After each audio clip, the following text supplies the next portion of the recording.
আসসালামু আলাইকুম, কি অবস্থা আপনাদের? সবাই কেমন আছেন? ইফতারের পরবর্তী সময়ে আপনাদের জন্য গুচ্ছের একটা সাজেশন ক্লাস নিয়ে চলে আসলাম। আহ, আমাকে একটু জানান আমার কথা আপনারা ঠিকঠাক শুনতে পাচ্ছেন কিনা, বোর্ডটা ক্লিয়ার দেখতে পাচ্ছেন কিনা, এইটা একটু জাস্ট জানান। তারপর আমরা আমাদের ক্লাসটা শুরু করে দিব।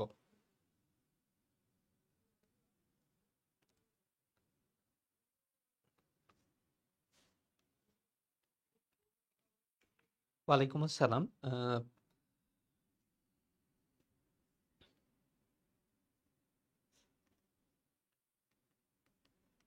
ওয়ালাইকুম আসসালাম। আচ্ছা, ঠিক আছে, আশা করি সাউন্ড ক্লিয়ার আছে। সো আপনাদের রাবি চবে ক্লাস কিন্তু একটানা বেশ কিছু নিয়েছি। আপনাদের মধ্যে অনেকেই আছেন যাদের টার্গেট হচ্ছে গুচ্ছ।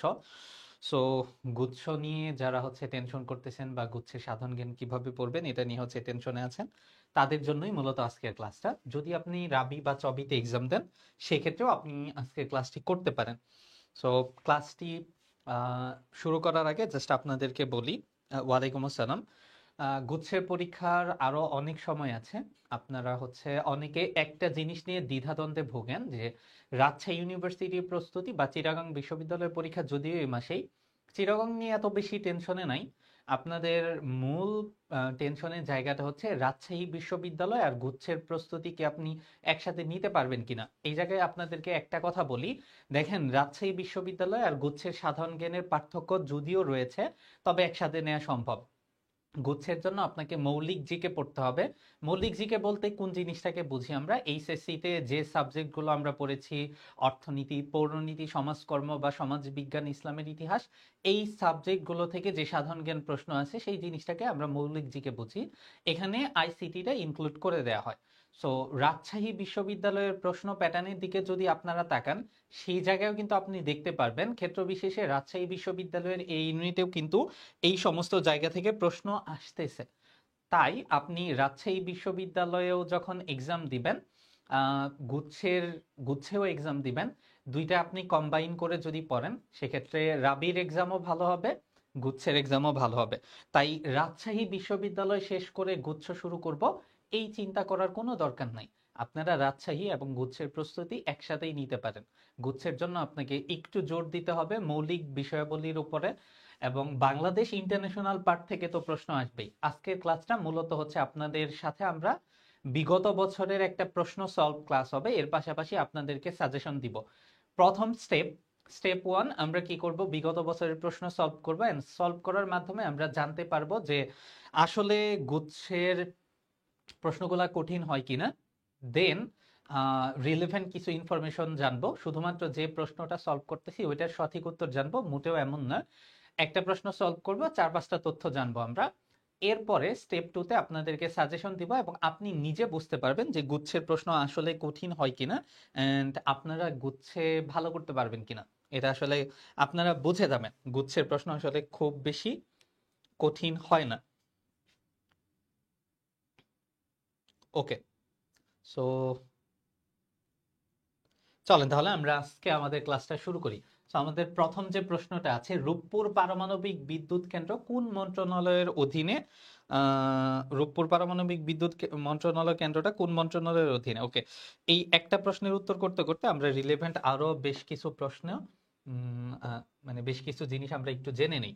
সো প্রথমত যেটা হচ্ছে যে এই রূপপুর পারমাণবিক বিদ্যুৎ কেন্দ্রটা কোথায় অবস্থিত? রূপপুর পারমাণবিক বিদ্যুৎ কেন্দ্রটা হচ্ছে পাবনার ঈশ্বরদীতে অবস্থিত। কোথায় অবস্থিত? রূপপুর পারমাণবিক বিদ্যুৎ কেন্দ্রটা আহ ঈশ্বরদী, ঈশ্বরদী পাবনা। তাহলে আপনার হচ্ছে যে পাবনার ঈশ্বরদীতে অবস্থিত হচ্ছে এই রূপপুর পারমাণবিক বিদ্যুৎ কেন্দ্রটা। এই রূপপুর পারমাণবিক বিদ্যুৎ কেন্দ্রের অর্থায়ন কে করেছেন? অর্থায়ন করেছে হচ্ছে আপনার রাশিয়া। রাশিয়া হচ্ছে আপনার হচ্ছে যে এই রূপপুর পারমাণবিক বিদ্যুৎ কেন্দ্রে অর্থায়ন করেছে।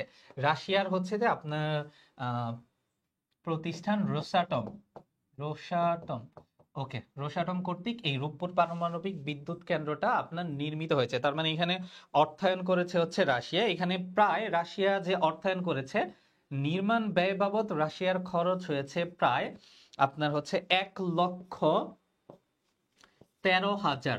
রাশিয়ার ব্যয় হয়েছে 1,13,092 কোটি টাকা। রূপপুর পারমাণবিক বিদ্যুৎ কেন্দ্র নির্মাণ ব্যয় বাবদ রাশিয়ার খরচ হয়েছে প্রায় 1,13,092 কোটি টাকা। আচ্ছা, এই জায়গা থেকে আপনাকে বলতে পারে যে রূপপুর পারমাণবিক বিদ্যুৎ কেন্দ্রের বিদ্যুৎ উৎপাদন সক্ষমতা কত মেগাবাইট, তখন আপনি আনসার করবেন এইটার সক্ষমতা হচ্ছে 2400 মেগাবাইট। রূপপুর পারমাণবিক বিদ্যুৎ কেন্দ্রের বিদ্যুৎ উৎপাদনের সক্ষমতা হচ্ছে 2400 মেগাবাইট।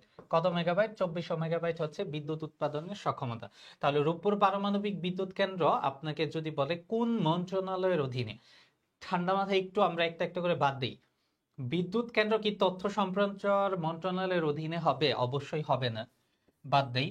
প্রতিরক্ষা মন্ত্রণালয়ের অধীনেও হবে না। স্পারসোটা প্রতিরক্ষা মন্ত্রণালয়ের অধীনে। একটু এক্সেপশনাল একটা প্রশ্ন হচ্ছে, স্পারসো কোন মন্ত্রণালয়ের অধীনে? বাংলাদেশের ঘূর্ণিঝড় এবং প্রাকৃতিক দুর্যোগের পূর্বাভাস কেন্দ্র হচ্ছে স্পারসো, এটা প্রতিরক্ষা মন্ত্রণালয়ের অধীনে। মানে এরকম এক্সেপশনাল আসলে সবকিছু থাকে না। দুইটা অপশন আছে, বিজ্ঞান ও প্রযুক্তি, বিদ্যুৎ, জ্বালানি ও খনিজ সম্পদ। খুবই স্বাভাবিক বিজ্ঞান ও প্রযুক্তি মন্ত্রণালয়ের অধীনে হবে না, তাহলে কি হবে? বিদ্যুৎ, জ্বালানি এবং খনিজ সম্পদ মন্ত্রণালয়ের অধীনে।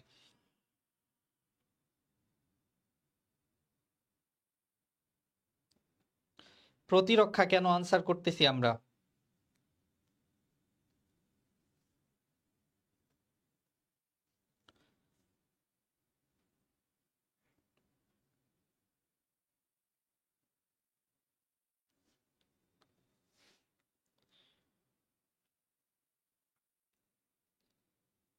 আচ্ছা, এখানে আমি হচ্ছে ছোট্ট একটা মিস্টেক করে ফেলছি।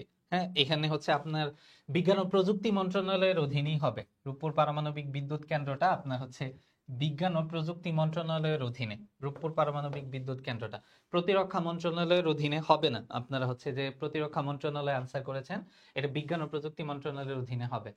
আচ্ছা, আমরা যদি পরের প্রশ্নটা দেখি, ASCII কোড যান্ত্রিক নিয়ন্ত্রণের জন্য কতটি কোড ব্যবহৃত হয়? এটা মূলত আপনার আইসিটি থেকে এসেছে। এই প্রশ্নটা কোথা থেকে এসেছে? এই প্রশ্নটা এসেছে হচ্ছে আপনার আইসিটি থেকে।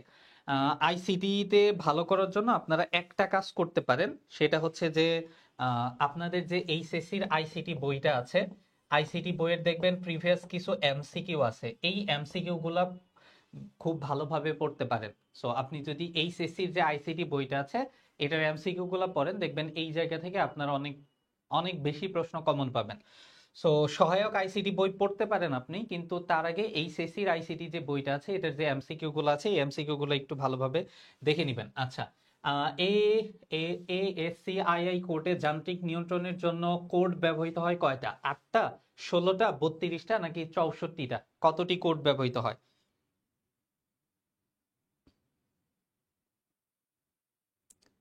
আমি ফার্স্টে ঠিক দিছিলাম ভাইয়া।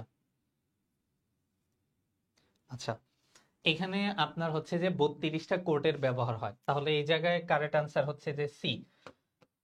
ওকে, আমরা পরবর্তী প্রশ্নটা দেখি। দ্য রিপাবলিক গ্রন্থের রচয়িতাকে? অ্যারিস্টটল, প্লেটো, রেনে দেকার্ট নাকি হচ্ছে ভলতেয়ার? দ্য রিপাবলিক গ্রন্থের রচয়িতাকে? দ্য রিপাবলিক গ্রন্থটি কে রচনা করেছেন? একটু উত্তর করি আমরা, দ্য রিপাবলিক গ্রন্থটির রচয়িতাকে? আচ্ছা, আমরা যদি দেখি, দার্শনিক প্লেটো, তিনি হচ্ছে একটা জ্ঞান চর্চার কেন্দ্র প্রতিষ্ঠা করেছিলেন, একাডেমিয়া। আচ্ছা, academia was established by Plato. একাডেমিয়াকে প্রতিষ্ঠা করেছিলেন, একাডেমিয়া প্রতিষ্ঠা করেছিলেন হচ্ছে যে আপনার হচ্ছে যে প্লেটো। প্লেটো কি প্রতিষ্ঠা করেছিলেন? একাডেমিয়া প্রতিষ্ঠা করেছিলেন। অপরদিকে আমরা যদি দেখি অ্যারিস্টটল, অ্যারিস্টটল হচ্ছে যে আপনার প্রাণীবিদ্যা, প্রাণীবিদ্যা, যুক্তিবিদ্যা, অ্যারিস্টটল প্রাণীবিদ্যা, যুক্তিবিদ্যা এবং হচ্ছে রাষ্ট্রবিজ্ঞানের জনক।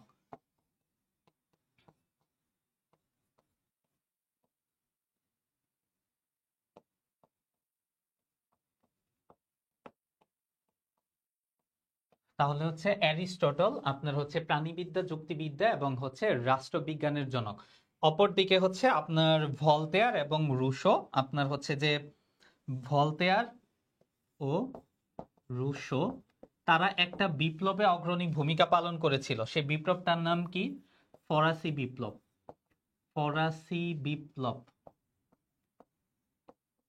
তারা হচ্ছে ফরাসি বিপ্লবে অগ্রণী ভূমিকা পালন করেছিল। ভলতেয়ার এবং রুসো আপনার ফরাসি বিপ্লবে অগ্রণী ভূমিকা পালন করেছিলেন। আচ্ছা, আর অপরদিকে হচ্ছে রেনে দেকার্ত, তিনি হচ্ছে যে দর্শন থেকে আপনাদের প্রশ্ন করা হয়। সো দর্শনের বেশ কয়েকটা টার্ম আছে, যদি আমিও দর্শনের টার্মগুলো খুব ভালোভাবে পারি না। সো দর্শনের একটা টার্ম হচ্ছে যে সংশয়, আপনার হচ্ছে যে আহ সংশয় পদ্ধতির প্রবক্তা। সংশয় পদ্ধতির আপনার প্রবক্তা হচ্ছে আপনার হচ্ছে রেনে দেকার্ত। দর্শনের সংশয় পদ্ধতির প্রবক্তা হচ্ছে রেনে দেকার্ত। তাহলে হচ্ছে দ্য রিপাবলিক গ্রন্থটির রচয়িতাকে, দুইটা বিখ্যাত গ্রন্থ আছে, একটা হচ্ছে দ্য রিপাবলিক আর একটা হচ্ছে the politics. So the Republic গ্রন্থের রচয়িতাকে, আমার এখানে একটা কমেন্টও আসে না, আমি মনে হয় আপনাদের থেকে পেছনে পড়ে আছি। দ্য রিপাবলিক, আচ্ছা। দ্য পলিটিক্স গ্রন্থটির রচয়িতা হচ্ছে অ্যারিস্টটল। অ্যারিস্টটল কর্তৃক রচিত একটা গ্রন্থ হচ্ছে পলিটিক্স। অপরদিকে দ্য রিপাবলিক গ্রন্থটির রচয়িতাকে, তাহলে দ্য রিপাবলিক গ্রন্থটির রচয়িতা হচ্ছে আপনার প্লেটো। প্লেটো কর্তৃক রচিত গ্রন্থ হচ্ছে আপনার হচ্ছে দ্য রিপাবলিক। ওকে, কোনটি বিডিএমএস এর উদাহরণ? এটাও আইসিটি থেকে এসেছে, এই প্রশ্নটাও আইসিটি থেকে এসেছে। এ বি সি ডি একটু দ্রুত আনসার করে দেন, কোনটি বিডিএমএস এর উদাহরণ?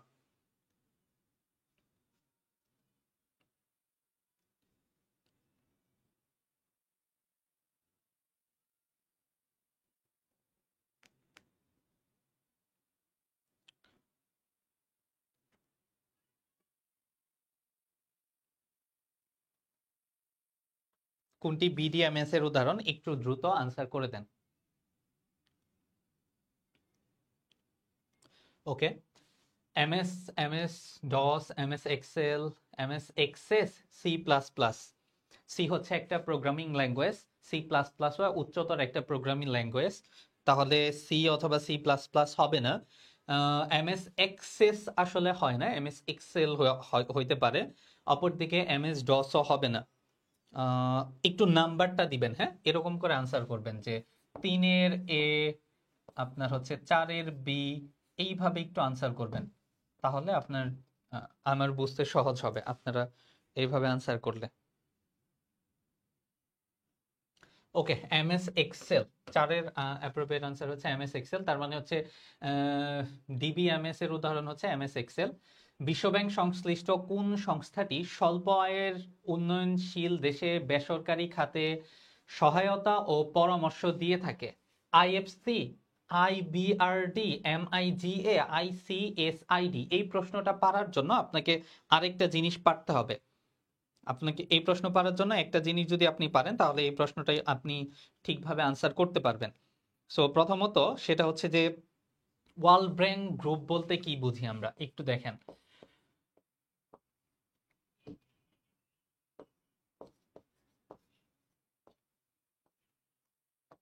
ওয়ার্ল্ড ব্যাংক গ্রুপ বলতে কি বুঝি? বিশ্ব ব্যাংক গ্রুপ বলতে কি বুঝি আমরা? সো বিশ্ব ব্যাংক গ্রুপ বলতে হচ্ছে আমরা বিশ্ব ব্যাংকের 5টা অঙ্গ সংগঠনের সমন্বয়ে একটা গ্রুপকে বুঝে থাকি। বিশ্ব ব্যাংক গ্রুপ বলতে আমরা বিশ্ব ব্যাংকের 5টা অঙ্গ সংগঠনকে, এই 5টা অঙ্গ সংগঠন কি কি? আইবিআরডি, আইবিআরডি, আচ্ছা, আইবিআরডি, দেন হচ্ছে যে আইডিএ,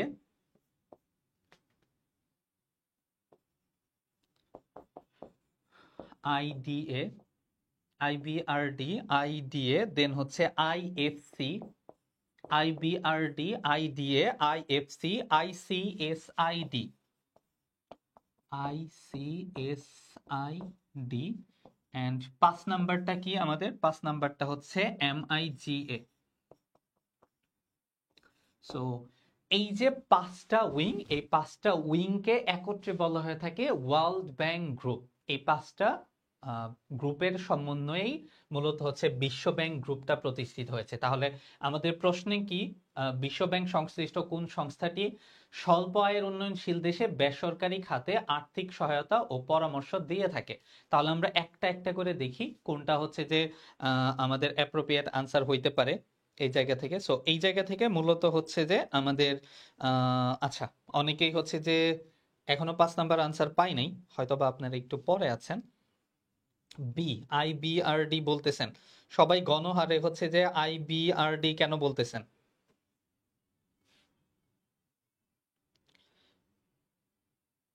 কেউ কি দ্বিমত পোষণ করতেছেন না এটাতে?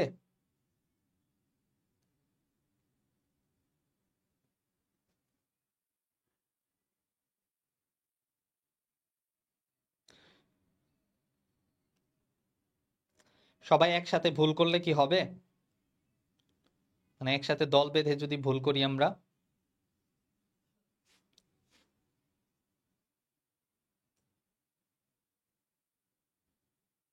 বিশ্ব ব্যাংক সংশ্লিষ্ট কোন প্রতিষ্ঠানটি স্বল্প আয়ের উন্নয়নশীল দেশের জন্য হচ্ছে আপনার ঋণ দিয়ে থাকে আর কি? স্বল্প আয়ের উন্নয়নশীল যে দেশ আছে এই দেশকে, সরি, উন্নয়নশীল যে মূলত হচ্ছে উন্নয়নশীল দেশে বেসরকারি খাতে আর্থিক সহায়তা করে থাকে বিশ্ব ব্যাংকের কোন প্রতিষ্ঠান?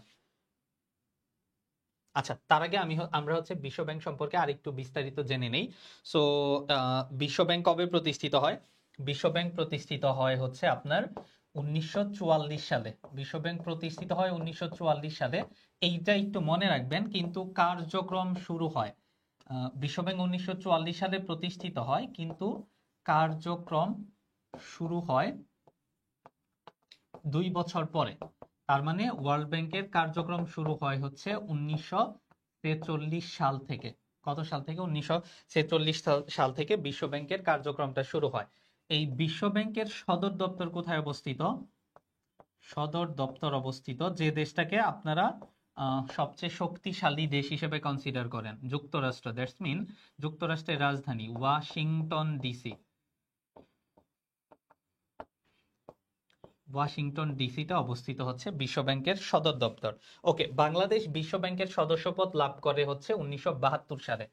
বাংলাদেশ বিশ্ব ব্যাংকের সদস্যপদ লাভ করে 1972 সালে। বাংলাদেশ বিশ্ব ব্যাংকের সদস্যপদ লাভ করে কত সালে? বাংলাদেশ বিশ্ব ব্যাংকের সদস্যপদ লাভ করে 1972 সালে।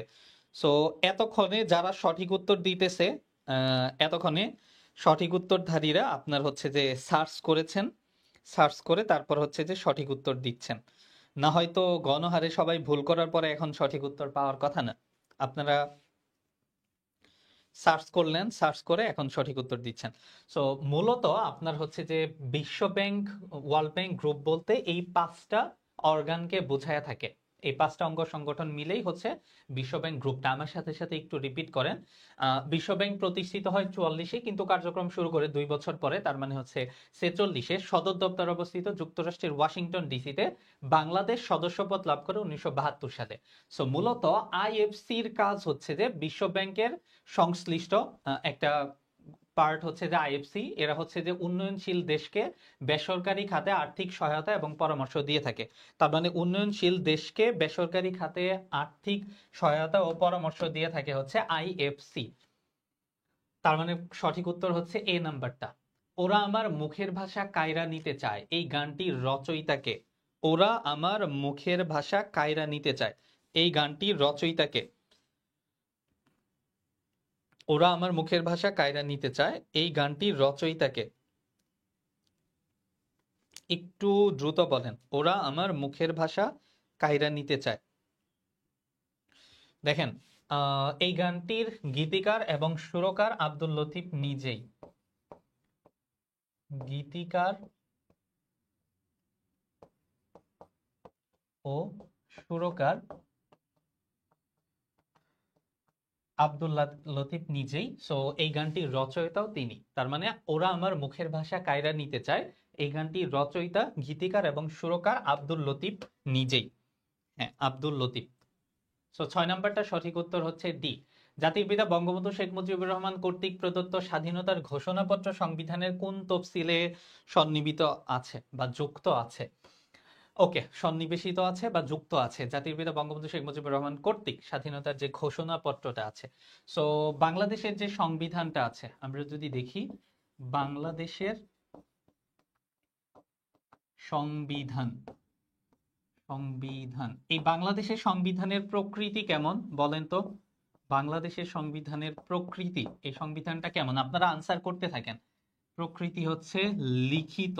বাংলাদেশের সংবিধানের প্রকৃতি হচ্ছে লিখিত এবং এটা আপনি সহজে পরিবর্তন করতে পারবেন না, দুষ্পরিবর্তনীয়।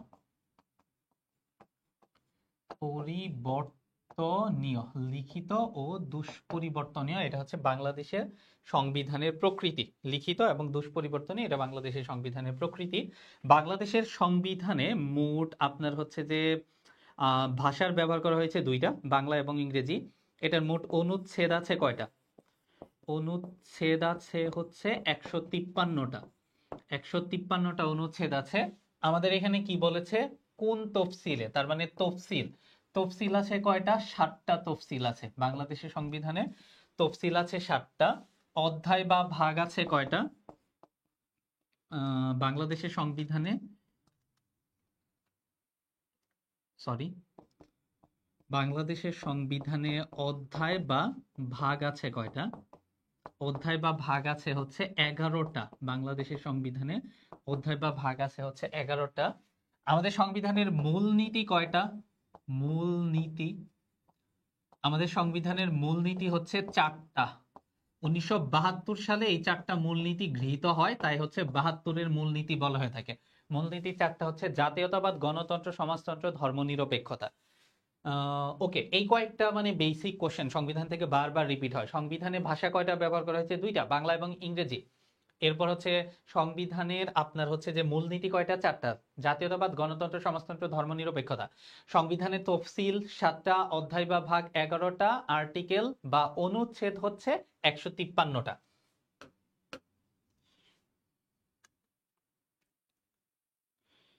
এরপর যদি আমরা দেখি কম্পিউটার থেকে প্রিন্টারে ডেটা প্রেরণের ক্ষেত্রে কোন পদ্ধতিতে ডেটা ট্রান্সমিশন হয়? কম্পিউটার থেকে প্রিন্টারে যে ডেটাটা ট্রান্সফার করা হয় সেক্ষেত্রে কোন পদ্ধতি অনুসরণ করে আপনার হচ্ছে যে ডেটাটা ট্রান্সফার করা হয়? কম্পিউটার থেকে প্রিন্টারে যে হচ্ছে যে ডাটাটা আপনার হচ্ছে যে ট্রান্সফার করা হয়, simplex, half duplex, full duplex, নাকি হচ্ছে যে ট্রিপ্লেক্স? ট্রিপ্লেক্স আসলে হয় না, সিমপ্লেক্স, হাফ ডুপ্লেক্স নাকি ফুল ডুপ্লেক্স, এই তিনটার কোনটা বলেন?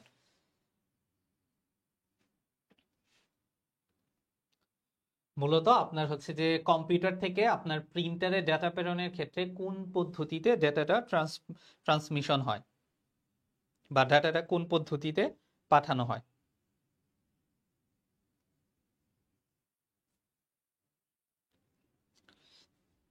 ওকে, এটা মূলত হচ্ছে সিমপ্লেক্স পদ্ধতিতে পাঠানো হয়। তাহলে 8 নাম্বার আনসার হচ্ছে এ। কোনটি ম্যালথাসের জনসংখ্যা তত্ত্বের অনুমিত শর্ত? কোনটি ম্যালথাসের জনসংখ্যা তত্ত্বের অনুমিত শর্ত? তার মানে হচ্ছে কোন শর্তটা অনুমান করা যায়? কৃষিক্ষেত্রে ক্রমহ্রাসমান উৎপাদন বিধি সংযোজন, উৎপাদন প্রযুক্তি পরিবর্তনশীল, কৃষি ন্যূনতম উৎপাদন ব্যবস্থা, নরনারীর মধ্যে আকর্ষণ অনিয়ন্ত্রণ। সো ম্যালথাসের জনসংখ্যা তত্ত্বের ক্ষেত্রে কোনটি হচ্ছে আমরা অনুমান করতে পারি? একটু বলেন।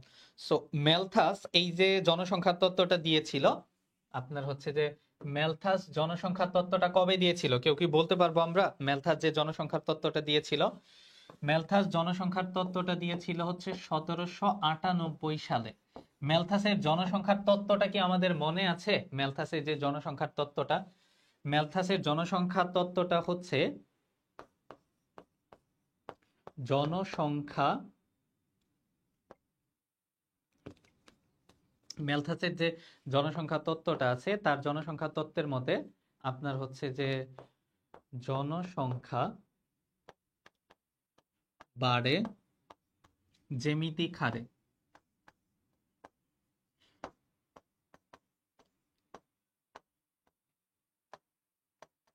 তাহলে ম্যালথাসের মতে জনসংখ্যা বাড়ে হচ্ছে জ্যামিতিক হারে, খাদ্য উৎপাদন বাড়ে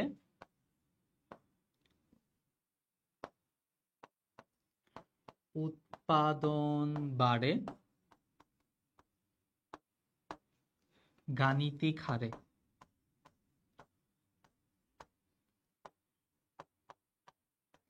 খাদ্য উৎপাদন বাড়ে হচ্ছে গাণিতিক হারে। তাহলে ম্যালথাসের মতে জনসংখ্যা বাড়ে হচ্ছে জ্যামিতিক হারে, খাদ্য উৎপাদনটা কিভাবে বাড়ে? খাদ্য উৎপাদনটা বাড়ে হচ্ছে গাণিতিক হারে। ম্যালথাসের যে জনসংখ্যার তত্ত্বটা আছে, সো এই তত্ত্বের দিকে যদি হচ্ছে আমরা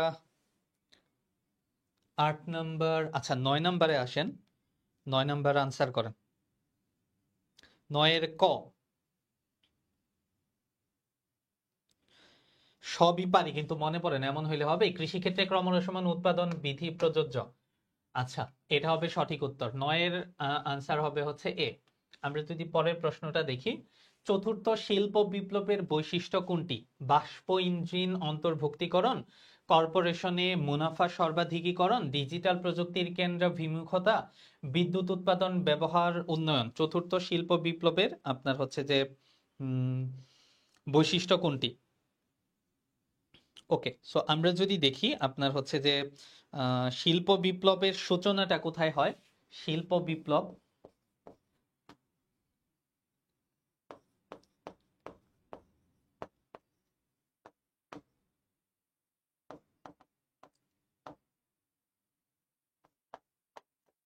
শিল্প বিপ্লবের সূচনা কোথায় হয় বলতে পারবো আমরা? শিল্প বিপ্লবের সূচনা হয় হচ্ছে ইংল্যান্ডে। তাহলে শিল্প বিপ্লবের সূচনা কোথায় হয়? শিল্প বিপ্লবের সূচনা হয় হচ্ছে ইংল্যান্ডে। শিল্প বিপ্লবের সূচনা আপনার হচ্ছে যে ইংল্যান্ডে হয়। ফরাসি একজন দার্শনিক তিনি হচ্ছে এই শিল্প বিপ্লব শব্দটা সর্বপ্রথম ব্যবহার করেন। ফরাসি দার্শনিক, ফরাসি দার্শনিক, ফরাসি দার্শনিক শিল্প বিপ্লব শব্দটা সর্বপ্রথম ব্যবহার করেন।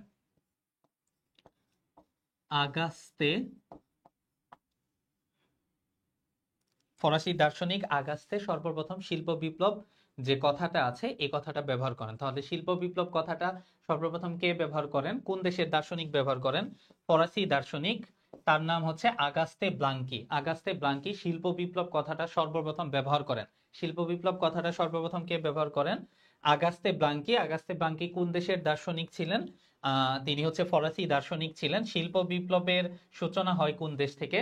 শিল্প বিপ্লবের সূচনাটা হয় হচ্ছে ইংল্যান্ড থেকে। শিল্প বিপ্লবের সূচনা কোথায় হয়? ইংল্যান্ড থেকে হয়। এন্ড আগাস্তে ব্লাঙ্কি এই যে শিল্প বিপ্লব যে টার্মটা আছে এই টার্মটা ব্যবহার করেন হচ্ছে 1837 সালে। 1837 সালে আগাস্তে ব্লাঙ্কি শিল্প বিপ্লব যে টার্ম এই টার্মটা তিনি সর্বপ্রথম ব্যবহার করেন। বুঝতে পারছি?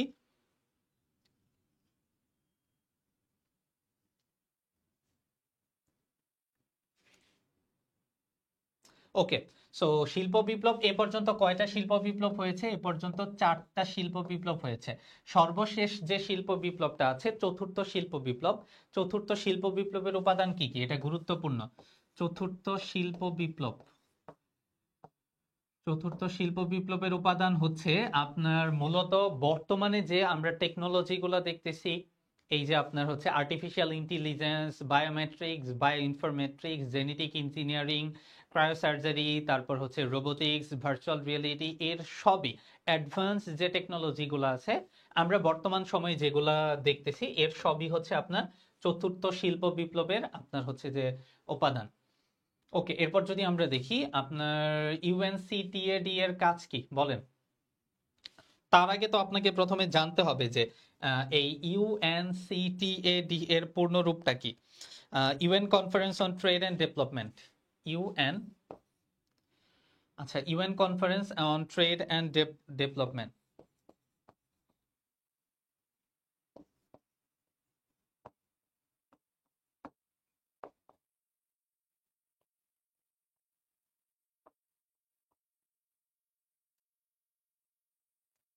কেমন লাগে? মুসাইতে গেলে কি হয় দেখেন।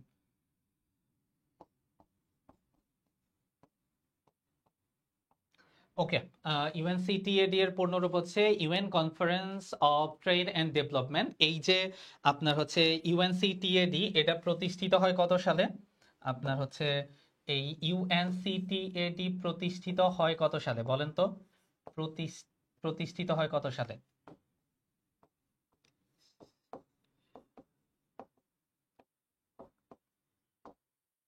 ইউএনসিটিএডি প্রতিষ্ঠিত হয় কত সালে? ইউএনসিটিএডি প্রতিষ্ঠিত হয় হচ্ছে 1964 সালে। 1964 সালে প্রতিষ্ঠিত হয়। তো এই 1964 সালে প্রতিষ্ঠিত হয় হচ্ছে আপনার ইউএনসিটিএডি। অ্যান্ড বাংলাদেশ কবে সদস্যপদ লাভ করে? ডেফিনেটলি 1971-এর আগে বাংলাদেশ সদস্যপদ লাভ করে নাই। বাংলাদেশ সদস্যপদ লাভ করে হচ্ছে 1972 সালে। 1972 সালে বাংলাদেশ সদস্যপদ লাভ করে। এই যে বিভিন্ন যে আন্তর্জাতিক সংগঠনগুলো আছে, এই আন্তর্জাতিক সংগঠনগুলোর আপনার হচ্ছে মূলত কবে বাংলাদেশ কোনটার সদস্যপদ লাভ করেছে, এটা কিন্তু আপনাকে একটু ভালোভাবে জানতে হবে। কবে আপনার হচ্ছে বাংলাদেশ সদস্যপদ লাভ করে এটা জানতে হবে, and প্রত্যেকটার পূর্ণরূপটা একটু ভালোভাবে জানতে হবে। ওকে, ইউএনসিটিএডি এর কাজ কি কি তাহলে? United conference of trade and ডেভেলপমেন্টের কাজটা কি? UN conference of trade and ডেভেলপমেন্টের কাজ কি? উন্নয়নশীল রাষ্ট্রের বাণিজ্যিক স্বার্থ রক্ষা, উন্নয়নশীল রাষ্ট্রের আর্থিক স্বার্থ রক্ষা, উন্নয়নশীল রাষ্ট্রের আপনার হচ্ছে জনস্বার্থ রক্ষা, নাকি উন্নয়নশীল রাষ্ট্রের স্বার্থগত স্বার্থটা রক্ষা? আমরা ট্রেড শব্দটা দ্বারাই কিন্তু এখানে বুঝে যাই, এখানে যেহেতু ট্রেড আছে তার মানে হচ্ছে বাণিজ্য রিলেটেড কোনো একটা কিছু হবে। তাহলে আপনার হচ্ছে যে UN conference of trade and ডেভেলপমেন্টের মূল কাজটা হচ্ছে উন্নয়নশীল রাষ্ট্রের বাণিজ্যিক স্বার্থটাকে রক্ষা করা। উন্নয়নশীল রাষ্ট্রের কোন স্বার্থটাকে রক্ষা করবে? উন্নয়নশীল রাষ্ট্রের যে বাণিজ্যিক স্বার্থটা আছে এই বাণিজ্যিক স্বার্থটাকে রক্ষা করবে। ওকে, ট্যাবু শব্দের অর্থ কি? লোকরীতি, শোভাসন, নিষেধাজ্ঞা নাকি প্রথা? ট্যাবু, ট্যাবু শব্দের অর্থ কি?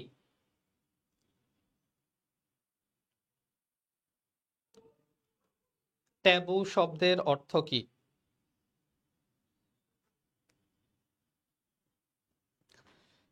লোকরীতি, শোভাসন, নিষেধাজ্ঞা নাকি প্রথা?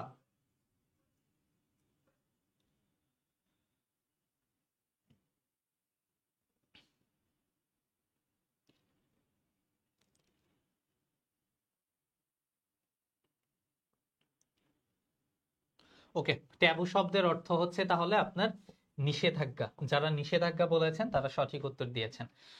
এর পাশাপাশি আপনারা মনে রাখেন এমবার্গো, এমবার্গো বা স্যাংশন মানেও কিন্তু নিষেধাজ্ঞা। এমবার্গো মানেও নিষেধাজ্ঞা, স্যাংশন মানেও নিষেধাজ্ঞা। এরপর যদি আমরা দেখি আমাদের পরবর্তী যে প্রশ্নটা আছে, বাংলাদেশি জাহাজ এমভি আব্দুল্লাহ কত তারিখে সোমালিয়ান জলদস্যুদের কবলে পড়ে? এটা যদি অনেক আগের প্রশ্ন, এখন আসলে এই জায়গা থেকে প্রশ্ন করা হবে না। এই প্রশ্নটা ছিল আপনার হচ্ছে অনেক আগে। বাংলাদেশি যে হচ্ছে আপনার জাহাজ আছে এমভি আব্দুল্লাহ, এটা হচ্ছে যে কতজন আপনার 23 জন নাবিক নিয়ে যাচ্ছিল। 23 জন নাবিক আপনার হচ্ছে যে যাচ্ছিল মোজাম্বিক থেকে, মোজাম্বিক, মোজাম্বিক থেকে আপনার হচ্ছে ইউএই তে যাচ্ছিল কয়লা নিয়ে। মোজাম্বিক থেকে ইউএ তে যাচ্ছিল কয়লা নিয়ে।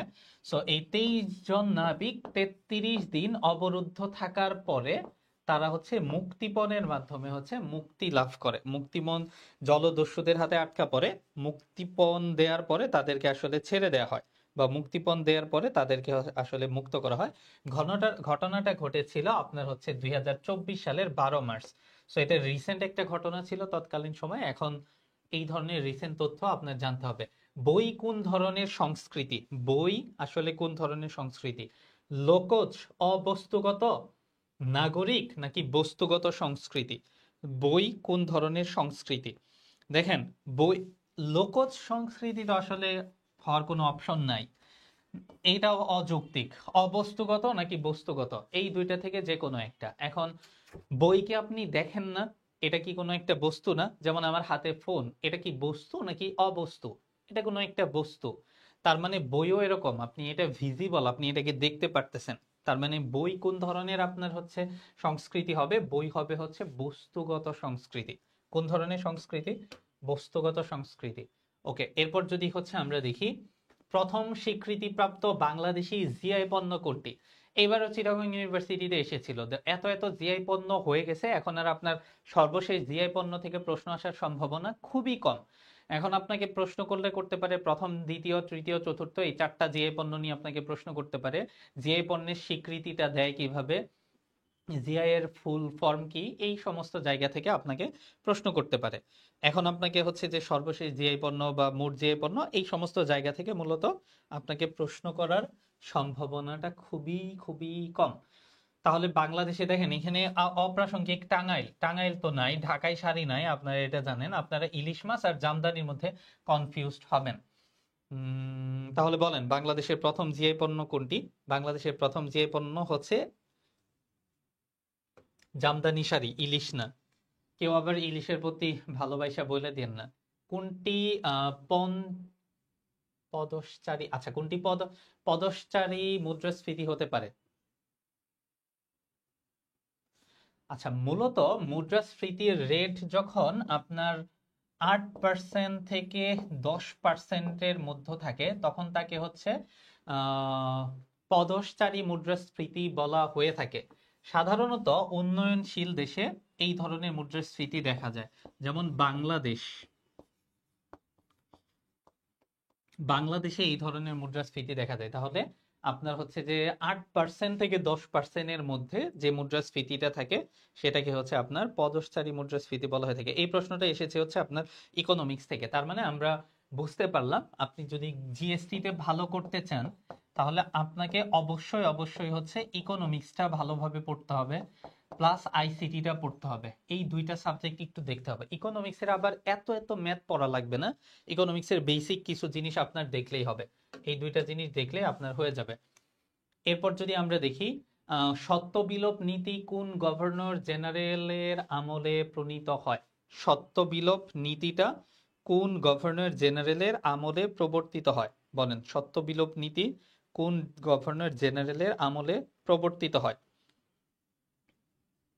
ওকে, সো আমরা যদি একটা একটা করে দেখি, এখানে হচ্ছে যে প্রথমেই যদি আমরা দেখি যে লর্ড ক্যানিং তিনি কি করেন, তিনি হচ্ছে লর্ড ক্যানিং উপমহাদেশে পুলিশি ব্যবস্থা চালু করেন। উপমহাদেশে আপনার হচ্ছে পুলিশ ও কাগজের মুদ্রা, কাগজের মুদ্রা, কাগজের মুদ্রা, পুলিশ এবং কাগজের মুদ্রা, এই দুইটা জিনিস চালু করেন কে? লর্ড ক্যানিং। পুলিশ এবং কাগজের মুদ্রা এই দুইটা পদ্ধতি উপমহাদেশে প্রচলন করেন হচ্ছে লর্ড ক্যানিং। অপরদিকে লর্ড ক্লাইভ তিনি হচ্ছে দ্বৈত শাসন ব্যবস্থার প্রবর্তক। তিনি হচ্ছে দ্বৈত শাসন ব্যবস্থার প্রবর্তক, দ্বৈত শাসন ব্যবস্থার প্রবর্তক। দ্বৈত শাসন ব্যবস্থার প্রবর্তককে আপনার হচ্ছে যে লর্ড ক্লাইভ। লর্ড ক্লাইভকে দ্বৈত শাসন ব্যবস্থার প্রবর্তক। লর্ড ক্লাইভ কোন ব্যবস্থার প্রবর্তক? দ্বৈত শাসন ব্যবস্থার প্রবর্তক হচ্ছে লর্ড ক্লাইভ। অপরদিকে যদি আমরা দেখি লর্ড ডালহৌসি তিনি হচ্ছে সত্ত্ব বিলোপ নীতির প্রবর্তক।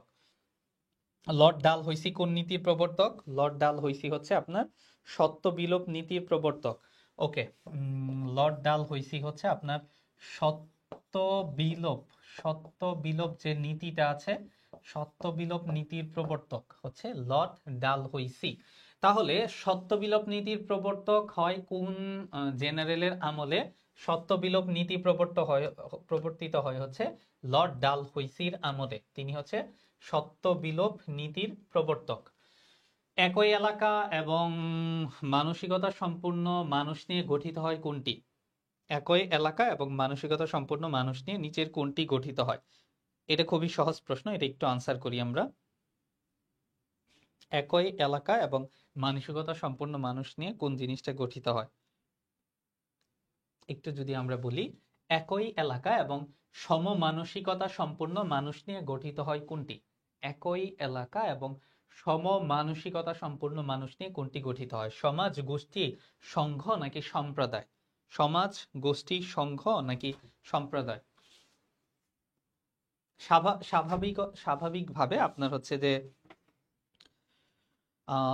কোনো একটা সম্প্রদায় যখন গড়ে ওঠে তখন তাদের এলাকাটা সেম থাকে এবং তাদের মানসিকতাটাও সেম থাকে। তার মানে একই এলাকা এবং সমমানসিকতা সম্পন্ন মানুষ নিয়ে গঠিত হয় হচ্ছে সম্প্রদায়। বুঝতে পারছেন?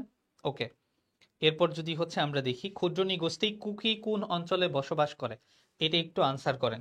ক্ষুদ্র নিগোষ্ঠী কুকি কোন অঞ্চলে বসবাস করে? সো সর্বশেষ তথ্য অনুযায়ী বাংলাদেশে প্রায় 50টি ক্ষুদ্র নিগোষ্ঠী রয়েছে। কতটি? 50টি ক্ষুদ্র নিগোষ্ঠী রয়েছে। এর মধ্যে বাংলাদেশের বৃহত্তম আপনার হচ্ছে ক্ষুদ্র নিগোষ্ঠী হচ্ছে চাকমা। চাকমা হচ্ছে বৃহত্তম। দ্বিতীয় বৃহত্তম হচ্ছে মারমা। চাকমারা হচ্ছে বাংলাদেশের বৃহত্তম ক্ষুদ্র নিগোষ্ঠী। দ্বিতীয় বৃহত্তম হচ্ছে যে মারমা। সো কুকিরা বসবাস করে কোথায় তাহলে? কুকিরা সাধারণত আপনার হচ্ছে যে বসবাস করে আপনার, ও সরি, আমরা হচ্ছে যে আরেক পেজে চলে আসছি। কুকিরা সাধারণত কোথায় বসবাস করে? আপনার হচ্ছে যে কুকি সম্প্রদায় সাধারণত বসবাস করে হচ্ছে পার্বত্য চট্টগ্রাম, পার্বত্য চট্টগ্রাম,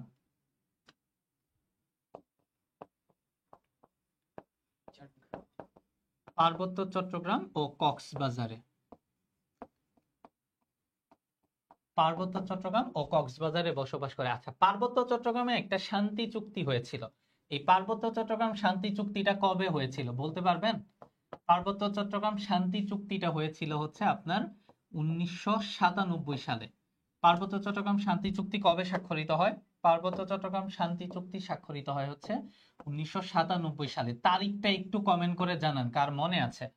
ডিসেম্বরে হয়েছিল। ডিসেম্বরের কত তারিখে? ডিসেম্বরের 2 তারিখে হয়েছিল। তার মানে হচ্ছে 2 ডিসেম্বর 1997 সালে পার্বত্য চট্টগ্রাম শান্তি চুক্তিটা স্বাক্ষরিত হয়। ওকে, এই জায়গা থেকে যদি আমরা দেখি কুকিরা বসবাস করে আপনার কোথায় তাহলে? চট্টগ্রাম ও কক্সবাজারে।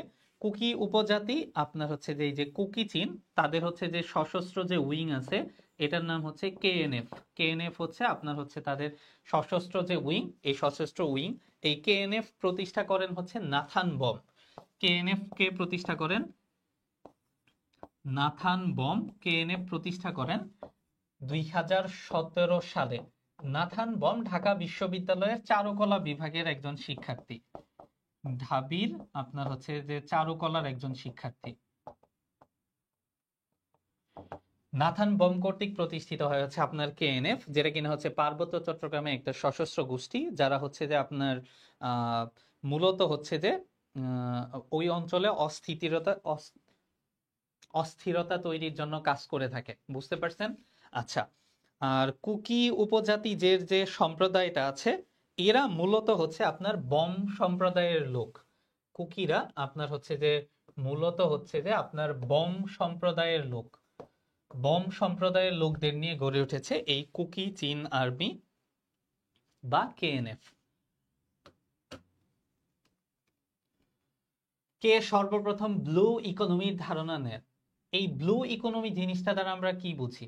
ব্লু ইকোনমি দ্বারা আমরা কি বুঝি বলেন? ব্লু ইকোনমি,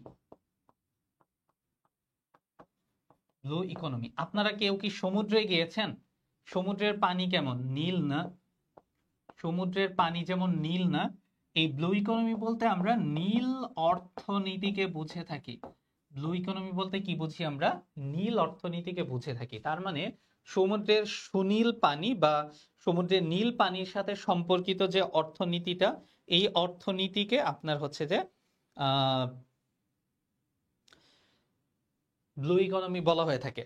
সো এই ব্লু ইকোনমি আপনার হচ্ছে ধারণাটা প্রদান করে হচ্ছে যে একজন ব্যক্তি, তার বাড়ি হচ্ছে বেলজিয়ামে।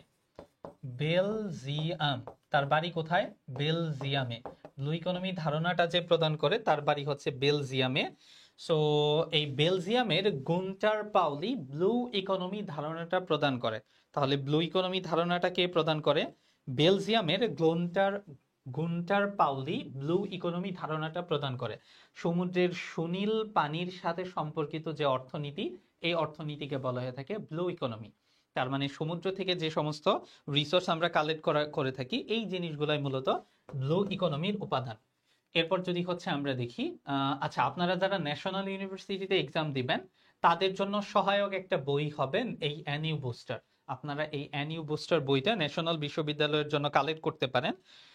ন্যাশনাল বিশ্ববিদ্যালয় যেহেতু দীর্ঘ একটা বিরতির পরে পরীক্ষায় যাচ্ছে, সো এই বইটা থেকে আপনারা সাহায্য পেতে পারেন বা হেল্প পেতে পারেন।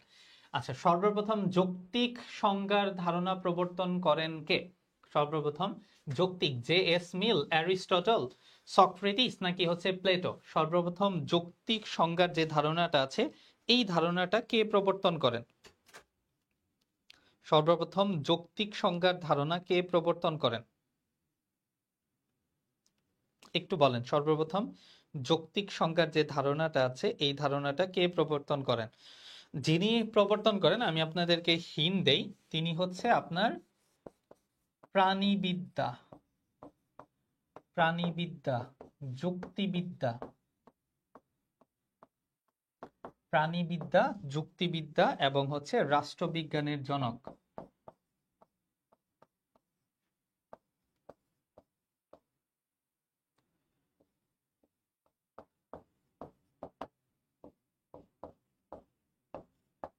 তিনি হচ্ছে আপনার প্রাণীবিদ্যা, যুক্তিবিদ্যা এবং হচ্ছে রাষ্ট্রবিজ্ঞানের জনক। এই ব্যক্তিটা কে? কেউ বলতেছেন ক, কেউ বলতেছেন ঘ জে.এস. মিল, কেউ বলতেছেন প্লেটো, কেউ বলতেছেন গ সক্রেটিস। খ নাম্বার কেউ বলেন নাই?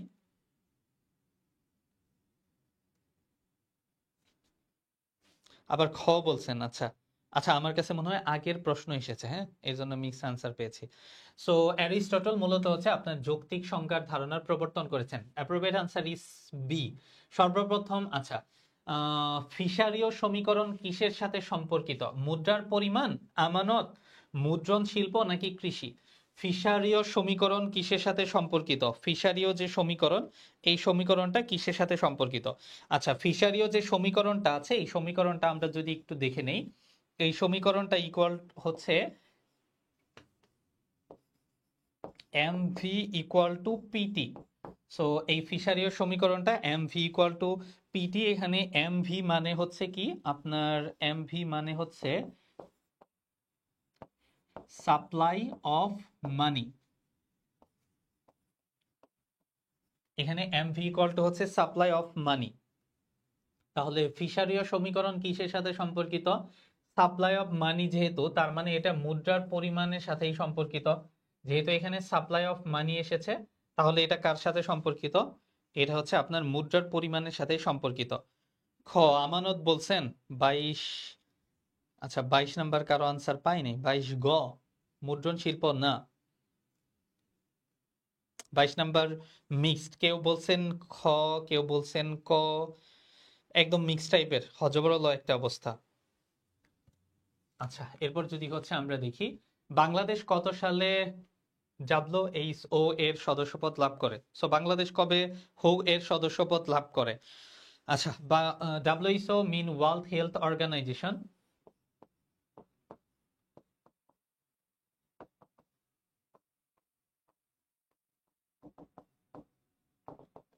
ওয়ার্ল্ড হেলথ অর্গানাইজেশন, বিশ্ব স্বাস্থ্য সংস্থা, এই বিশ্ব স্বাস্থ্য সংস্থার সদস্যপদ লাভ করে কবে?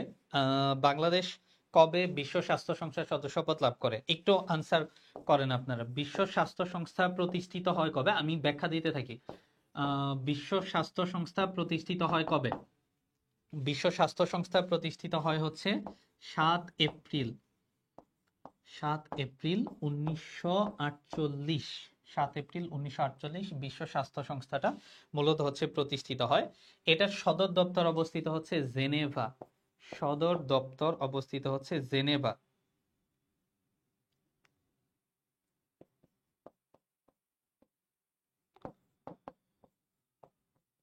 জেনেভা সদর দপ্তর জেনেভাতে অবস্থিত। সদর দপ্তর কোথায় অবস্থিত? সদর দপ্তর অবস্থিত হচ্ছে জেনেভাতে। সো বাংলাদেশ কবে এই আপনার হু এর সভাপতির সদস্যপদ, না আমি ভুল পড়েছি, সভাপতির পদ লাভ করে? বাংলাদেশ কবে হু এর সভাপতির পদ লাভ করে? আচ্ছা একটু জানান, আমার বারবার বের হয়ে যাওয়া লাগতেছে, কমেন্ট আসতেছে না। 2005 বলতেছে কেউ কেউ, কেউ বলতেছে 2003। আচ্ছা 22-এই আছি এখনো আমি, 23-এ যাইনি। কেউ বলতেছে বি। না, বাংলাদেশ মূলত হচ্ছে 2009 সালে WHO সদস্যপদ লাভ করে। তার মানে হচ্ছে কারেক্ট আনসার হচ্ছে যে ডি। আপনারা ডি উত্তর দিয়েছেন যারা, তারা সঠিক উত্তর দিয়েছেন। পায়রা সমুদ্র বন্দর কবে আনুষ্ঠানিকভাবে যাত্রা শুরু করে? আচ্ছা, পায়রা কিন্তু স্বাধীন বাংলাদেশের প্রথম যে সমুদ্র বন্দরটা আছে, স্বাধীন বাংলাদেশের প্রথম সমুদ্র বন্দর হচ্ছে যে আপনার হচ্ছে যে পায়রা সমুদ্র বন্দর। এই পায়রা সমুদ্র বন্দর অবস্থিত হচ্ছে পটুয়াখালীর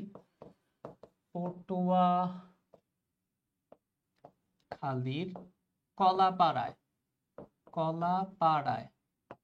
পটুয়াখালীর কলাপাড়ায় অবস্থিত হচ্ছে আপনার পায়রা সমুদ্র বন্দর। পায়রা সমুদ্র বন্দর কোথায় অবস্থিত?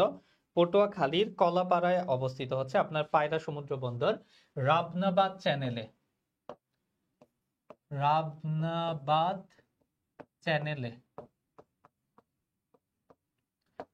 চ্যানেলে অবস্থিত হচ্ছে আপনার এই পায়রা সমুদ্র বন্দর। প্রশ্ন কি করেছে, আনুষ্ঠানিকভাবে যাত্রা শুরু করে কবে? এই জায়গায় টুইস্ট আছে, দেখেন। পায়রা সমুদ্র বন্দর ভিত্তিপ্রস্তর স্থাপন করা হয় হচ্ছে 2013 সালে। পায়রা যে সমুদ্র বন্দর, এটার ভিত্তিপ্রস্তর স্থাপন করা হয় হচ্ছে আপনার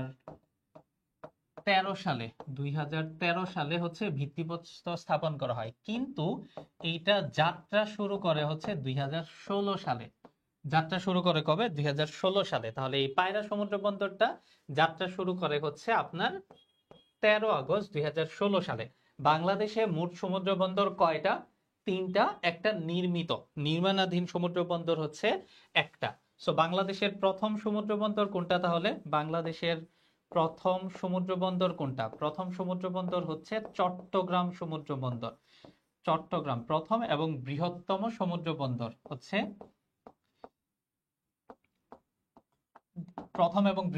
বৃহত্তম সমুদ্র বন্দর হচ্ছে চট্টগ্রাম সমুদ্র বন্দর। এই চট্টগ্রাম সমুদ্র বন্দর যাত্রা শুরু করে ব্রিটিশ আমলে 1887 সালে। কবে যাত্রা শুরু করে? 1887 সালে যাত্রা শুরু করে। এটা কোন নদীর তীরে অবস্থিত? চট্টগ্রামের কর্ণফুলী নদীর তীরে অবস্থিত। চট্টগ্রামের কর্ণফুলী নদীর তীরে অবস্থিত হচ্ছে চট্টগ্রাম সমুদ্র বন্দর। এরপর যদি হচ্ছে আমরা দেখি মোংলা সমুদ্র বন্দর, যেটা কিনা দেশের দ্বিতীয় সমুদ্র বন্দর। দেশের দ্বিতীয় সমুদ্র বন্দর হচ্ছে আপনার মোংলা সমুদ্র বন্দর। এই যে মোংলা সমুদ্র বন্দরটা আছে না, মোংলা সমুদ্র বন্দরটা আপনার কোথায় অবস্থিত? এটা অবস্থিত হচ্ছে বাগেরহাটে অবস্থিত হচ্ছে আপনার মোংলা সমুদ্র বন্দর। মোংলা সমুদ্র বন্দর কোথায় অবস্থিত? বাগেরহাটে অবস্থিত। এই মোংলা সমুদ্র বন্দর আপনার হচ্ছে বাগেরহাটের পশুর নদীর তীরে অবস্থিত। পশুর নদীর তীরে অবস্থিত হচ্ছে এই মোংলা সমুদ্র বন্দর। এই মোংলা সমুদ্র বন্দর নির্মিত হয় 1950 সালে। মোংলা সমুদ্র বন্দর হচ্ছে দেশের দ্বিতীয় সমুদ্র বন্দর। এটা নির্মিত হয় কত সালে? 1950 সালে। তার মানে পাকিস্তান আমলে নির্মিত সমুদ্র বন্দর হচ্ছে মোংলা সমুদ্র বন্দর। তাহলে আলটিমেটলি আপনার হচ্ছে যে যাত্রা শুরু করে হচ্ছে 13 আগস্ট 2016 সালে। পায়রা সমুদ্র বন্দর। বাংলাদেশ স্বাধীন হয় হচ্ছে 1971 সালে। তার মানে স্বাধীন বাংলাদেশের প্রথম সমুদ্র বন্দর কোনটা? এই পায়রা সমুদ্র বন্দর হচ্ছে স্বাধীন বাংলাদেশের প্রথম সমুদ্র বন্দর। পটুয়াখালীর কলাপাড়ায় অবস্থিত, রাবনাবাদ চ্যানেলে। দুইটা প্রশ্ন খেয়াল করবেন। যদি বলে বাংলাদেশের প্রথম সমুদ্র বন্দর কোনটা, সেটা হবে চট্টগ্রাম সমুদ্র বন্দর। এটা কোন নদীর তীরে অবস্থিত? কর্ণফুলী নদীর তীরে অবস্থিত। কোন আমলে নির্মিত হয়েছিল? ব্রিটিশ আমলে 1887 সালে। কিন্তু যদি বলে স্বাধীন বাংলাদেশের প্রথম সমুদ্র বন্দর কোনটা, তাহলে কিন্তু হবে পায়রা সমুদ্র বন্দর। কেননা এটা কিন্তু 71-এর পরে এই যে 16-তে যাত্রা শুরু করে। তার মানে স্বাধীন বাংলাদেশে তো প্রথম সমুদ্র বন্দর পায়রা সমুদ্র বন্দর। অপরদিকে হচ্ছে আপনার মাতারবাড়ি সমুদ্র বন্দর, যেটা এটা এখনো নির্মাণাধীন অবস্থায় রয়েছে। এটার কিন্তু নির্মাণ কাজ এখন পর্যন্ত শেষ হয় নাই। অধিক বৃষ্টিপাতের জন্য পরিচিত মসিনরাম ভারতের কোন রাজ্যে অবস্থিত? মেঘালয়, ত্রিপুরা, আসাম নাকি মিজোরাম? একটু আনসার করেন। আচ্ছা, সো বাংলাদেশের সবচেয়ে বেশি বৃষ্টিপাত হয় কোথায় বলেন তো? বাংলাদেশে সবচেয়ে বেশি বৃষ্টিপাত হয় কোন জেলায়? বাংলাদেশের সবচেয়ে বেশি বৃষ্টিপাত হয় হচ্ছে সিলেটে। বাংলাদেশের সবচেয়ে বেশি বৃষ্টিপাত হয় সিলেটে। সিলেটের কোথায়? সিলেটের হচ্ছে আপনার লালাখালে। এটা হচ্ছে বাংলাদেশের শীতলতম স্থান। এই লালাখালটা বাংলাদেশের শীতলতম স্থান। আচ্ছা, সিলেটে বেশি বৃষ্টিপাত হওয়ার কারণে সিলেটে কি হয় জানেন? সিলেটে বেশি বৃষ্টিপাত হওয়ার কারণে সিলেটে একটা জিনিস অনেক ভালো হয়। সেটা হচ্ছে চা। চা চাষ হয় সিলেটে, অনেক ভালো চা চাষ হয়। বাংলাদেশে বর্তমানে চা বাগান রয়েছে 169টি। কয়টা চা বাগান রয়েছে? 169টি। এর মধ্যে সবচেয়ে বেশি চা বাগান রয়েছে হচ্ছে মৌলভীবাজারে। মৌলভীবাজারে সবচেয়ে বেশি চা বাগান রয়েছে। মৌলভীবাজারে চা বাগান রয়েছে 92টি।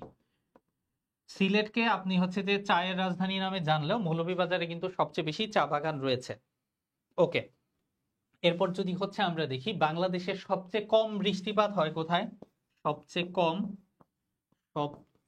কম বৃষ্টিপাত হয় হচ্ছে বিভাগ অনুসারে কোথায় বলেন তো? বিভাগ অনুসারে হয় হচ্ছে রাজশাহীতে। বিভাগ অনুসারে কোথায় হয়? বিভাগ অনুসারে হয় রাজশাহীতে। এবং বিশেষ করে যদি আমরা বলি নাটোরের লালাখালে, সরি নাটোরের লালপুরে, নাটোরের লালপুরে, নাটোরের লালপুর, যেটা হচ্ছে বাংলাদেশের সবচেয়ে উষ্ণতম স্থান হিসেবে আমরা জেনে থাকি। ওকে, এরপর যদি দেখি তাহলে আমরা সবচেয়ে বেশি অধিক বৃষ্টিপাতের জন্য পরিচিত হচ্ছে মৈসিনরাম, ভারতের কোন রাজ্যে অবস্থিত? এটা চোখ বন্ধ করে আমরা বলতে পারি মেঘালয়ে সবচেয়ে বেশি বৃষ্টিপাত হয়, তাহলে এটা মেঘালয়ই হবে। সেপ্টেম্বর অন যশোর রোড কবিতার রচয়িতাকে? সেপ্টেম্বর অন যশোর রোড এই কবিতাটির রচয়িতাকে একটু বলেন। একটু দ্রুত হচ্ছে আমরা যদি হচ্ছে যে দেখি, এই যে সেপ্টেম্বর অন যশোর রোড যে কবিতা আছে না, এই কবিতার মোট লাইন সংখ্যা হচ্ছে 152টি। মূলত বাংলাদেশ থেকে ভারতে যশোর রোড ধরে যে শরণার্থীরা যাচ্ছিল, এদের যাওয়াটাকেই আপনার হচ্ছে মূলত এই কবিতায় ফুটাই তুলছে অ্যালেন গিন্সবার্গ। অ্যালেন গিন্সবার্গ কি করছে? এই কবিতার মাধ্যমে ফুটাই তুলছে তারা যে হচ্ছে যে শরণার্থীরা যে যাচ্ছিল, তাদের যাওয়ার যে বিষয়টা, এটা হচ্ছে যে ফুটাই তুলছে তিনি হচ্ছে এই কবিতার মাধ্যমে। ওকে, সো অ্যালেন গিন্সবার্গ এটাকে রচনা করেন, কবিতা রচনা করেন, কিন্তু হচ্ছে বব ডিলান কি করেন? এটাকে হচ্ছে গানে রূপান্তরিত করেন। গানে আপনার হচ্ছে রূপান্তরিত করেন, গানে রূপান্তরিত করেন।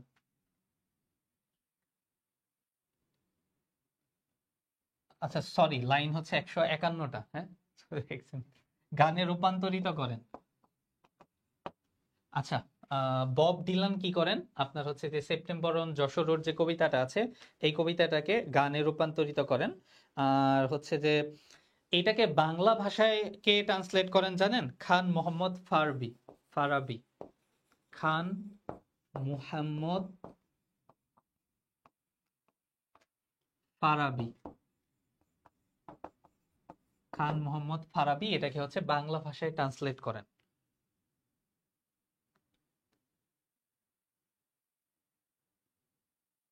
তাহলে সেপ্টেম্বর অন যশোর রোড, এটা এই কবিতার রচয়িতা হচ্ছে অ্যালেন গিন্সবার্গ। কোনটি ছাড়া সামাজিক উন্নয়ন সম্ভব নয়? কোনটি ছাড়া সামাজিক উন্নয়ন সম্ভব নয়? সাংস্কৃতিক উন্নয়ন, অর্থনৈতিক উন্নয়ন, সামাজিক উন্নয়ন নাকি প্রযুক্তির বিকাশ? কোনটি ছাড়া সামাজিক উন্নয়ন সম্ভব নয়?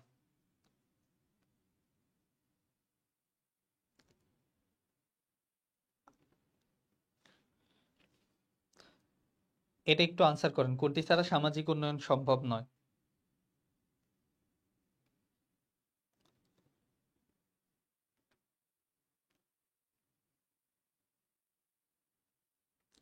এটা কিন্তু আইকিউ, মানে একদম খুব ইজিলি হচ্ছে আপনারা আনসার করতে পারেন। দেখেন, অর্থনৈতিক উন্নয়ন ছাড়া কিন্তু আপনি আসলে সামাজিক উন্নয়ন করতে পারবেন না। তার মানে সামাজিক উন্নয়নের পূর্ব শর্ত হচ্ছে ইকোনমিক্যালি আপনাকে স্টেবল হইতে হবে। তার মানে আপনার অর্থনৈতিক উন্নয়নটা লাগবে। অর্থনৈতিক উন্নয়ন ব্যতীত কিন্তু আপনি সামাজিক উন্নয়ন করতে পারবেন না। তার মানে সামাজিক উন্নয়নের জন্য আপনাকে অর্থনৈতিক উন্নয়নটা পূর্বে করতে হবে। কে প্রথম বাংলাদেশের স্বাধীনতার ঘোষণাপত্র পাঠ করেন? ব্যারিস্টার এম আমিরুল ইসলাম, অধ্যাপক ইউসুফ আলী, কর্নেল আব্দুর রব নাকি হচ্ছে আব্দুল মান্নান? কে প্রথম বাংলাদেশের স্বাধীনতার ঘোষণাপত্র পাঠ করেন? একটু বলেন, বাংলাদেশের স্বাধীনতার ঘোষণাপত্র কে পাঠ করেন? সো মুজিবনগর সরকার সম্পর্কে যদি আপনি জেনে থাকেন তাহলে কিন্তু আপনি জানেন মুজিবনগর সরকারেই মূলত হচ্ছে বাংলাদেশের স্বাধীনতার ঘোষণাপত্রটা হচ্ছে পাঠ করা হয়। মুজিবনগর সরকার গঠিত হয়েছিল কবে? 10 এপ্রিল 1949 1971 শপথ গ্রহণ করে হচ্ছে 17 এপ্রিল 1971। সো অধ্যাপক ইউসুফ আলী এই যে মুজিবনগর সরকারে তিনি হচ্ছে যে স্বাধীনতার ঘোষণাপত্রটা পাঠ করান। তাহলে স্বাধীনতার ঘোষণাপত্রটা কে পাঠ করেন? অধ্যাপক ইউসুফ আলী।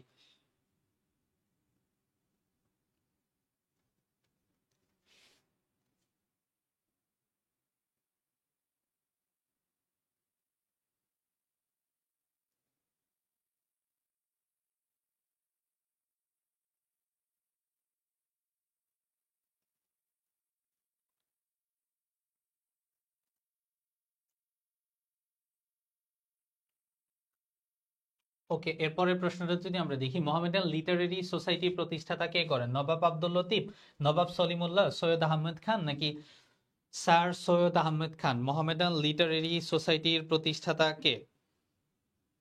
আল্লাহ হাফেজ হয় নাই তো এখনো, আগে আল্লাহ হাফেজ দিয়ে দিচ্ছেন। হ্যাঁ, শেষ হয়ে যাবে, আর 2-3 মিনিট লাগবে।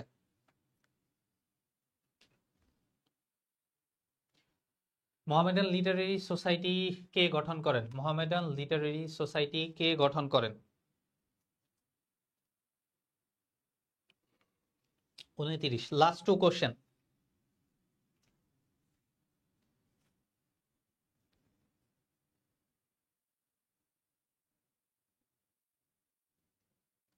ওকে, নবাব আব্দুল লতিফ মোহামেডান লিটারেরি সোসাইটি গঠন করেন।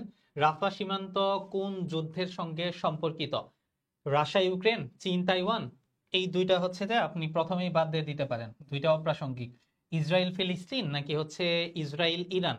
ইসরায়েলের সাথে ইরানের যদিও সংঘাত রয়েছে, তবে সেটা রিসেন্ট, কিন্তু ইসরায়েল ইরান হবে না, এটা হবে হচ্ছে ইসরায়েল ফিলিস্তিন। তাহলে রাফা সীমান্ত হচ্ছে আপনার হচ্ছে রাফা ক্রসিং, যেটা হচ্ছে যে মূলত আপনার ইসরায়েল এবং হচ্ছে ফিলিস্তিন যুদ্ধের সাথে সম্পর্কিত।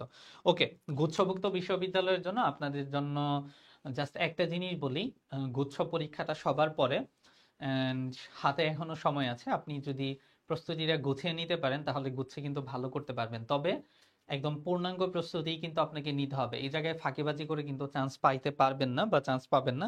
এই জিনিসটা কিন্তু এতদিনে আপনারা বুঝে গিয়েছেন, তাই যে সময় আছে এটাতে ফাঁকিবাজি করেন না, জাস্ট ভার্সিটিতে চান্স পান। এবার না হয় হচ্ছে আপনি ভার্সিটি অ্যাডমিশন টেস্টের জন্য একটা ঈদ স্যাক্রিফাইস করতেছেন, ভার্সিটিতে চান্স পাওয়ার পরে আপনাকে প্রতিটা ঈদই স্যাক্রিফাইস করতে হবে, কারণ ঈদের পরে হয়তো আপনার পরীক্ষা পড়বে বা কোনো না কোনো কাজ করবে। সমস্যা নাই, এবার জাস্ট একটা ঈদ স্যাক্রিফাইস করে ভার্সিটিতে চান্স পান, এরপর ভার্সিটিতে চান্স পাওয়ার পরে প্রতিটা ঈদই স্যাক্রিফাইস করবেন। দেখবেন ঈদের পর মিড টার্ম এক্সাম অথবা ঈদের পর সেমিস্টার ফাইনাল এক্সাম। সো এইসব নিয়ে আসলে এত টেনশন করার দরকার নাই। সো এই আর কি। ঠিক আছে, আল্লাহ হাফেজ, সবাই ভালো থাকেন, সুস্থ থাকেন।